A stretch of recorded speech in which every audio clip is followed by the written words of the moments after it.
Okay, I'm back on the 2275. I was testing it out yesterday a little bit, and I had no FM, no AM, just dead, not even static. So it's gonna be hard to see on the drawings, and you can get drawings yourself. But coming off of 806 of our power supply, which is right there, we should have approximately 13. Let's see if it zooms in there. It says 13.4 volts is what we should have. And that, if you followed that on 806, where I'm at, yeah, right here, comes up, comes over, and then you can see she splits off. And it goes up to the AM, goes to the Dolby, goes to the multipath, it looks like, goes to the FM. So a lot of that system's running on 13 volts. So what we're going to do is that connector on the other side says 806, but it's that connector right there with the red and white wire. Let's turn it on. Click, we got it. Let's see, that's gonna be DC, so you have your meter set to DC, but let's see what we have there. And we have basically 13.69. And all it is, I hooked up the ground to the chassis ground and that. So we have it coming off the power supply. It's gonna be hard to trace, but let's make sure this wire, oh, right there, look at that. That wire was broken on the bottom there. That could be our problem.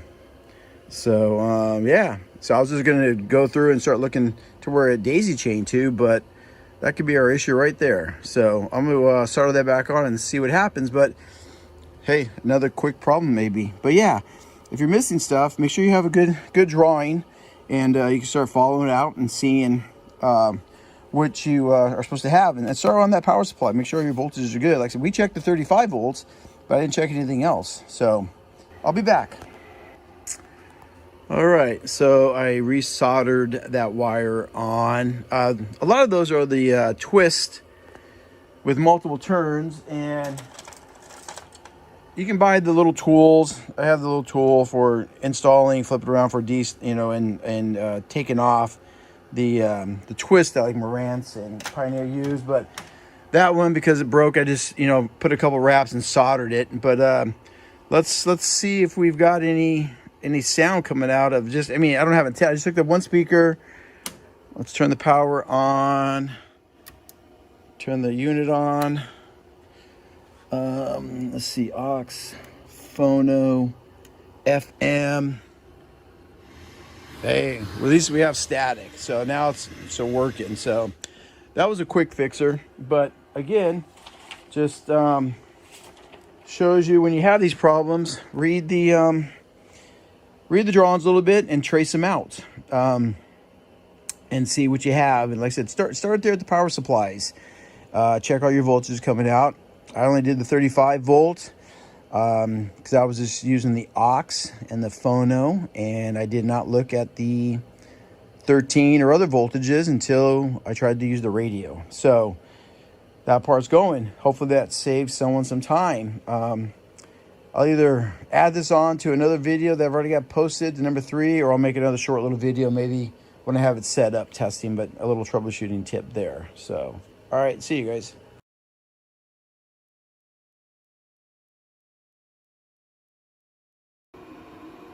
Hey there, guys. I have a I have a video of a 2275 Marantz, and I have a video clip to add to it from the one I was working on with the radio, AM, FM not working, no power, and I showed what to do on that troubleshooting. It was a pretty simple one.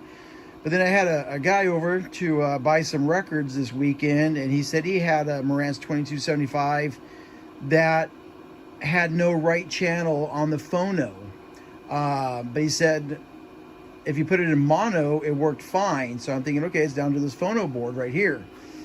So what we're going to do, first of all, well, to be sure, what I'm going to do is I'll show you where I would start at. You have your RCA plug back here where it connects into. So I've hooked up the meter, the ground lead there. Just go to your ohm setting or continuity test. I'm just going to make it for the beeper to go. And so that's the right input, which on the drawing says to go to here. All right, so we have tone, good continuity. So we at least know the signal's not there. So what I'm gonna do next is I'm going to get into the drawing, which is right here, upside down. And what we're going to look at is, no, that's upside down. I'm really confused today. Holy crap. Okay. So anyway, the Phono Board is that P400 right there. I should have brought my laptop out and have the drawings on there too, because I'm not sure how this is zooming in. But anyway, we're going to follow that signal coming in on our channel. So J403 is where our signal comes from, our RCA plug, and we're going to go through the transistors, and we can compare from left to right, or the voltages are written on there for us, and let's see what we have. I can't do this while I'm holding it, so I'll measure it, and if I find a bad voltage, we'll go from there, and I'll show you that part. Okay, I'm back. So what I found so far, following the drawing on the right channel on H404, we should have 6.5 volts coming off of the collector. So you have your base, your emitter, your collector, and you have the voltages there. 402 was correct. It matched pretty much with 401, but at 6.5 volts on the collector, which on this one, the collector is in the middle. There's the transistor. So I go right to there, and you look over there, I'm only getting 1.8.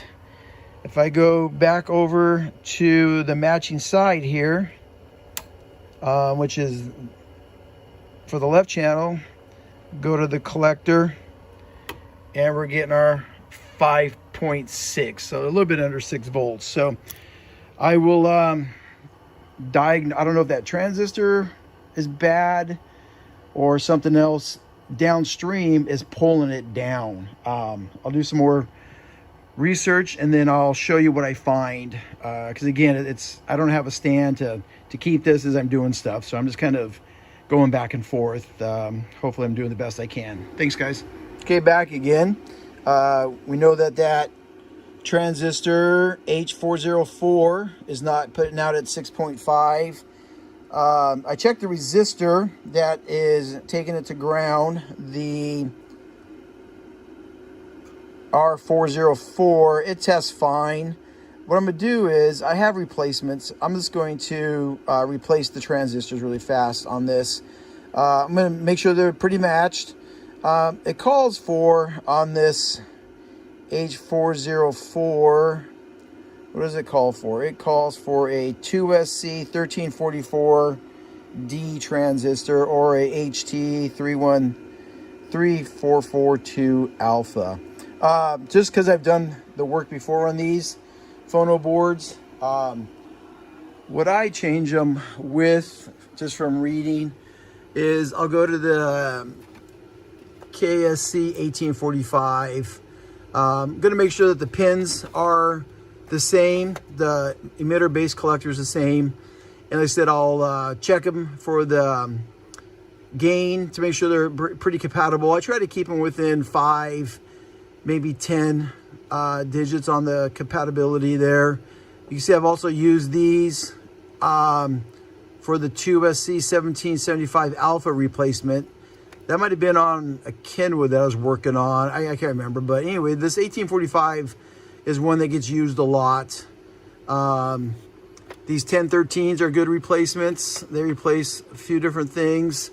So it's good. I try to write them down as I replace different things, what they replace, so I know for future.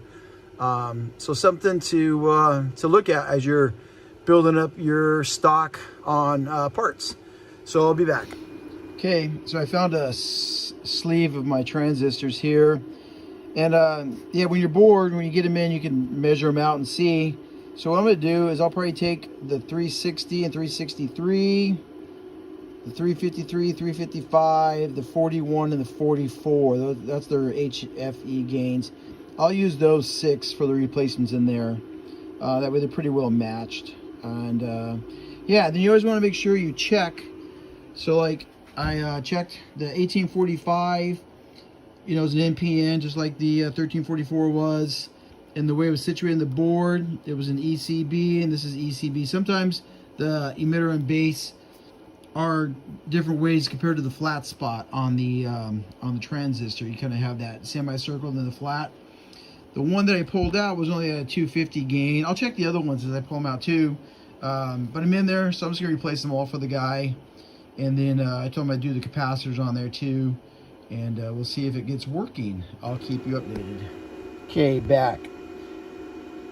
I replaced just that one transistor to see if our voltage came back, and it didn't. So what I looked at is, you see the backside of the resistor here of R419, and on the other side we have 418, right?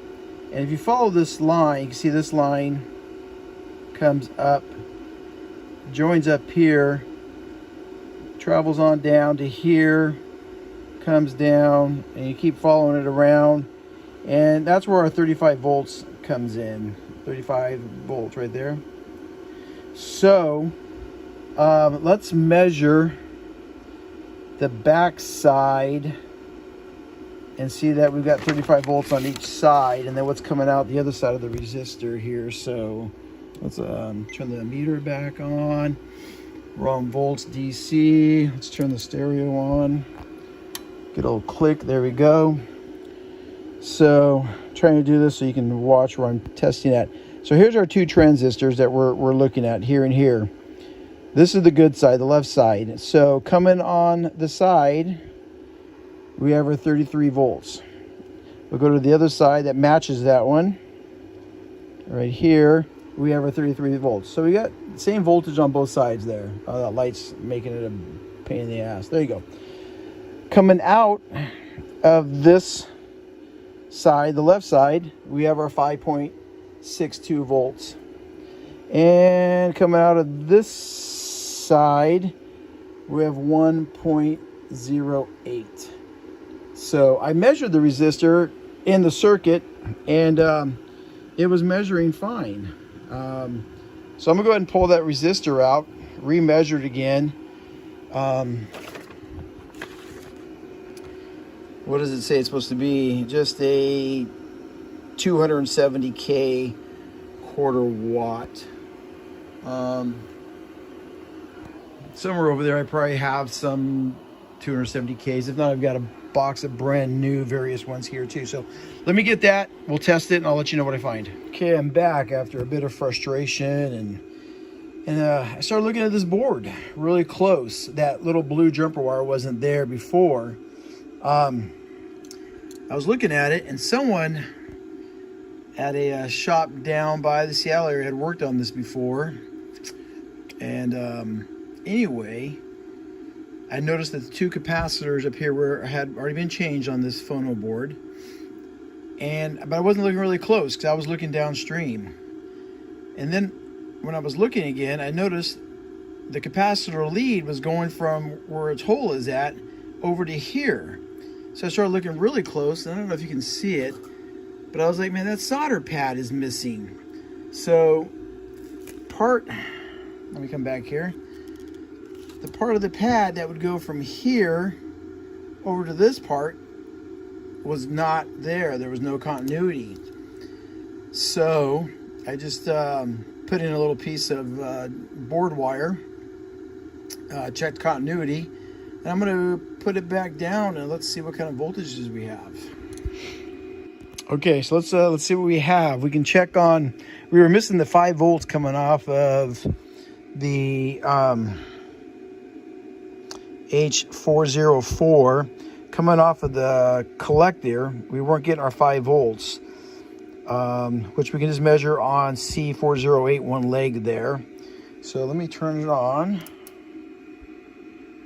Click. And I can see over here on the side that was working, we're getting our 5.71. Let me go here. Oh, wow, we're getting 7.06. We're getting a little bit high, but I have replaced some parts on this side already. I still got to replace the transistors on this side. And then I'm going to get rid of these two tantalums here. I replaced these ones down here, those 1 microfarad film caps, because I was reading through there and I was like, oh, maybe one of that's shorted, and I just did them in a pair. So but yeah, so we got it back, so I'm sure it's going to be working again. But another lesson on, I guess, look at the boards really, really close. I wasn't paying attention to this capacitor right here, because I was looking at the transistors down and following voltage. And I got a little confused down here, because we have our 35 volts, or 33 volts coming in, and we were losing it. We were only having 1 volt over here. So I focused on this section, and then just happened to look back up here and I saw that, and I was like, holy crap. So, all right, man, I'm gonna get this all back together, and yeah, give it back to the gentleman if it's working well. So, yeah, thanks for watching, guys.